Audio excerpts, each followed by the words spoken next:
Iya. Awalnya ketemu dengan Niki, berteman Kak Fit Bella. Mohon maaf saya harus bertanya ya. Sebetulnya aku juga sesak banget, males jawab gitu ya. Cuman ya ini harus saya jawab karena dokter bertanya ya. Ya saya harus netral. Iya. Kak Fit tadi kan ceritanya Kak Fit membantu Niki ya.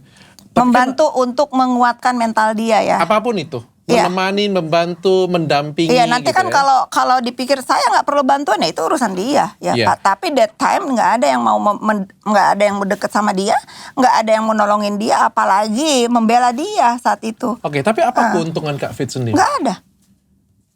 Pasti akan kita Segila melakukan apa? sesuatu kan pasti ada pengen keuntungan. Nggak dong. ada dok. Hidup saya sudah cukup kok. Saya tidak perlu juga menjadi apa ya? Saya tidak perlu mencari keuntungan dari seorang terdakwa ini. Untungnya apa? Sampai hari ini keuntungan yang saya dapatkan dari dia itu adalah mental anak saya terganggu. Apakah itu keuntungan? Saya balik tanya ke dokter. Kalau orang-orang bertanya sama saya atau menuduh saya mendapatkan keuntungan dari pergaulan saya sama terdakwa, apakah itu suatu keuntungan? Saya tanya. Bagaimana followers dia yang mohon maaf ya yang begitu barbarnya attack anak saya, mental anak saya, keluarga saya semua. Apakah itu keuntungan? Oke.